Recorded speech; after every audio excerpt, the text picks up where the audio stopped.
आता आमचं घर बनलेलं आहे लग्न घर। नमस्कार मंडळी, जय शिवराय। मी शीतल स्वागत करते नवीन व्हिडिओमध्ये। आज माझ्या बहिणीचाच म्हणजेच वैष्णवीचा लग्नाच्या बस्त्याचा कार्यक्रम आहे। तर आपण जाणार आहोत श्रीमंत पेशवाईमध्ये साडी खरेदी करण्यासाठी। चला तर मग घरातलं काम आवरताच आज मला खूप उशीर झालेला होता। बाकी सगळे तिथे येऊन माझी वाट बघत होते।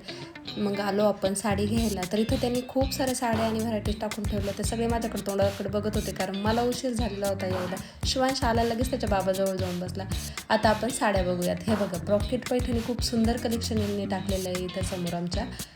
तुम्हाला यातली कोणती साडी आवडली कमेंटमध्ये मला नक्की सांगा बरं का, कारण ही येलो कलरची साडी मला खूप आवडली होती। त्यानंतर आम्ही विधीसाठी साडी बघत होतो। तिला तर खास बॉटल ग्रीन कलरच बघायचा होता आणि रेड कार्ड बघायचे होते। आज सगळं नवरीच्या हिशोबानेच चाललेलं होतं। आधी तर आम्ही 6 वारी साडी सिलेक्ट केली होती, पण पार्लरवाली विचारलं तर पार्लरवाली म्हणजे 9 वारी साडी लागेल मॅडम घालायला। तर मग आम्ही 6 वारीचं डायरेक्शन 9 वारीकडे वळवलं।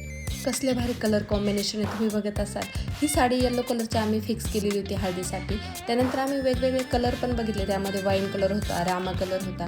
पण आमच्या नवरीची नजर होती की ती बॉटल ग्रीन कलरवरच अडकून पडलेली होती। ती पण कन्फ्यूज होती एवढ्या साड्या बघून की नेमकी कोणती साडी घ्यावी। मला तर ही वाईन कलरची, त्यानंतर हा पिंक कलरसुद्धा आवडलेला होता, हा रामा कलर, ब्ल्यू कलर। आम्ही सगळे कलर बघत होतो, पण नवरीला मात्र बॉटल ग्रीन कलर आवडलेला होता आणि ती मनोमन तिनं तोच कलर फिक्स केलेला होता। आम्ही भलेही किती साड्या बघितल्या असत्या ना, तिला ते कलर आवडलेच नसते। मग काय, त्याने अजून बॉटल ग्रीन कलरमध्ये साड्या टाकल्या होत्या। त्यामध्ये हा एक कलर मला आवडला, ही नारळी बॉर्डर आणि ऑरेंज कलरचे काठ होते। कसं असतं ना, ज्याचं लग्न असतं त्याची चॉईस मॅटर करते। आपलं काय बाबा, आपण बघणार आणि लगेच निघणार। वेअर तर नवरीलाच करायचं असतं। मग काय, आमच्या नवरीने 2-3 कलर अंगावरती साड्या टाकून बघितला कोणता कलर छान दिसतो। ह्याच कन्फ्युजनमध्ये आज आमचा दिवस जाणार होता, हे तर मला पक्क माहीत झालं होतं। भूक पण खूप लागली होती, पण म्हटलं जाऊ द्या। ही साडी फायनली आम्ही फिक्स केली। आमच्या नवरी अंगावर टाकून बघितली यातला कोणता कलर छान दिसतो। मग आम्ही लेंग्याच्या सेक्शनमध्ये गेलो। लेंग्याच्या सेक्शनमध्ये खूप छान, एकापेक्षा एक छान लेंगे त्यांनी दाखवलेले होते। हा सुंदर असा लेंगा होता। लेंगा सिलेक्शनमध्ये आमची आता नानी आठवणार होती आम्हाला, कारण लेंगे इतके सुंदर होते ना, क्वांटिटी म्हटलं ना कन्फ्युजन अजून क्रिएट होत असतं। मग काय, वैष्णवीने हा सुंदर लेंगा घालून बघितला। आमची नवरी बघा किती सुंदर वाटते आणि इतकी सुंदर लाजत पण होती ना ती। काकीला विचारलं तुला कोणता लेंगा आवडतो सांग ना गं काकी। काकी म्हटली बाई तुमच्या हिशोबाने बघा। आईंचं कसं असतं ना, तुम्हाला जे आवडेल ना ते तुम्ही बघा, असं त्यांचं असतं। हा पिंक कलरचा लेंगा तिला सुंदर दिसत होता, कसला भारी वाटत होता।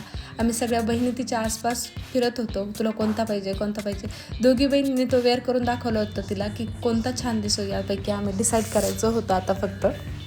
लेहंगा तर खूप हेवी होता, तिला दिवसभर तो लग्नात घालून फिरायचा आहे, त्याच्यामुळे ती डिसाईड करेल की तिला कोणता घ्यायचा होता। त्या दादा आणि त्यांनी आम्हाला पूर्ण घालून दाखवले हे लेंगे कसा दिसतात, कोणत्याचा घेर किती असतो हे बघितलं आम्ही। आणि फायनली आम्ही डिसाईड केलं की आम्ही पिंक कलरचाच लेंगा घेणार होतो। फायनली आमची बस्त्याची शॉपिंग कंप्लीट झाली होती, आता घरी जायची वेळ होती। तुम्हाला कोणता यातील लेंगा आवडला कमेंटमध्ये मला नक्की सांगा। भेटूया नेक्स्ट व्हिडिओमध्ये, तोपर्यंत बाय।